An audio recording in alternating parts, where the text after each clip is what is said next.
Bapa, saudara-saudari, umat beriman yang terkasih dalam Kristus Sang Penebus.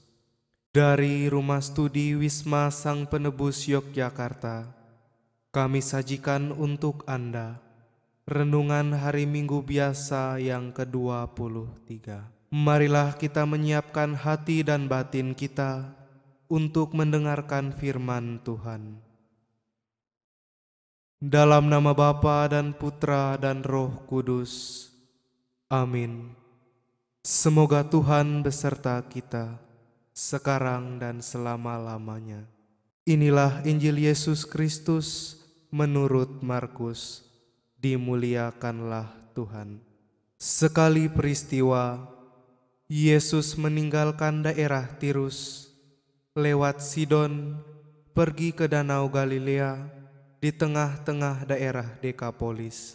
Di situ, orang membawa kepadanya seorang tuli dan gagap, dan memohon supaya Yesus meletakkan tangannya atas orang itu.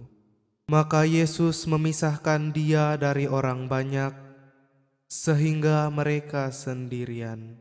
Kemudian Yesus memasukkan jarinya ke telinga orang itu, lalu meludah dan meraba lidah orang itu.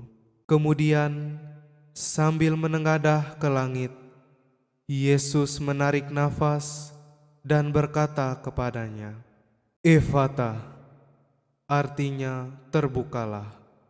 Maka terbukalah telinga orang itu, dan seketika itu terlepas pulalah pengikat lidahnya. Dan seketika itu terlepas pulalah pengikat lidahnya. Lalu ia berkata-kata dengan baik.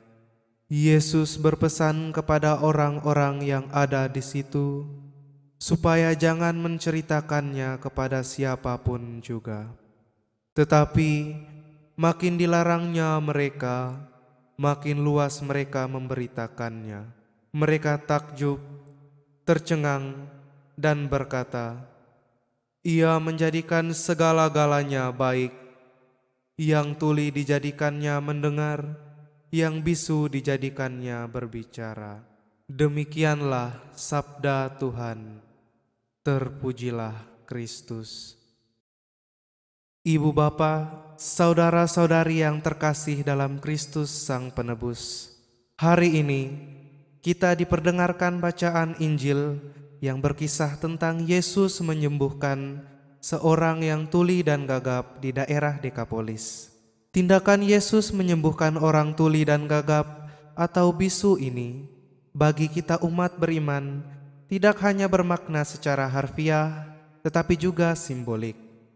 Dengan iman, kita percaya bahwa secara simbolik tindakan Yesus itu menyatakan bahwa Yesus juga menyembuhkan dan mengangkat kemampuan kita, manusia, untuk mampu menangkap dan mendengarkan sabda Allah. Mendengarkan sabda Allah mungkin tidak secara langsung membawa kita pada keselamatan, namun dapat menjadi pintu yang menuntun kita menuju jalan keselamatan itu. Saudara-saudari terkasih, kita pasti mengingat bahwa sabda Yesus ketika ia berkata, "Yang berbahagia ialah mereka yang mendengarkan firman Allah dan memeliharanya." Maka berbahagialah kita sebagai orang beriman yang dengan setia dan tekun mau mendengarkan sabda-sabda Tuhan. Mendengarkan sabda Tuhan yang dimaksudkan bukan sekadar dengan telinga fisik dan berhenti sampai di situ. Tetapi firman itu harus juga ditangkap dengan telinga rohani, sehingga sabda itu meresap ke dalam hati dan ke dalam seluruh diri kita, terutama sampai pada sikap dan tindakan perilaku hidup kita.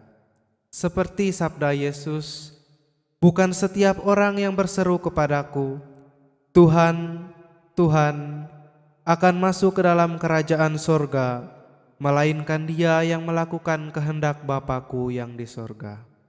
Maka kita dituntut bukan saja untuk mendengarkan tetapi menjadi pelaksana firman itu, sehingga kita tidak menjadi seperti yang dikatakan Rasul Yakobus, tetapi hendaklah kamu menjadi pelaku firman dan bukan hanya pendengar saja.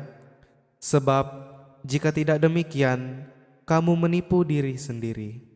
Ini berarti orang tidak membiarkan firman Tuhan mengubah hidupnya, sehingga firman tersebut tidak memberi dampak nyata. Saudara-saudari terkasih, mewartakan kebaikan dan firman Tuhan menjadi salah satu cara kita dalam melaksanakan sabda Allah. Orang tidak boleh berdiam terhadap apa yang telah dia lihat dan dengar atau memendam untuk dirinya sendiri. Dia harus bisa mewartakan kebaikan dan karya besar Tuhan juga kepada orang lain, sebab dengan berbuat demikian bisa menguatkan kita dan orang-orang di sekitar kita, serta membuat orang-orang turut bersuka cita dan kembali memiliki pengharapan dalam hidup.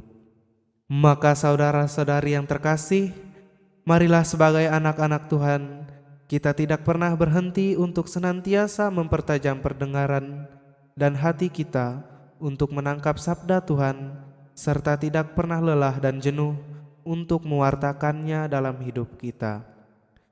Dengan berlaku demikian, kita akhirnya percaya bahwa Tuhan menuntun kita semua pada satu tujuan dan kebahagiaan yang sama, yakni keselamatan. Semoga Tuhan beserta kita. Amin. Marilah berdoa. Allah Bapa yang Maha Rahim, kami bersyukur atas sakramen cinta kasih-Mu ini. Mampukanlah kami untuk melihat dan mewartakan karya cinta kasih-Mu dalam hidup kami sehari-hari. Utuslah roh kebijaksanaan-Mu untuk membimbing kami dalam peziarahan menuju kepadamu.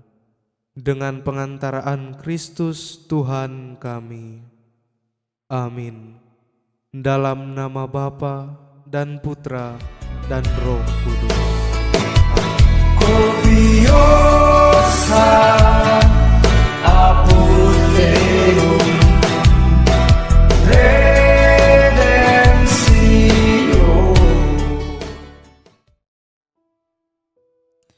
Ibu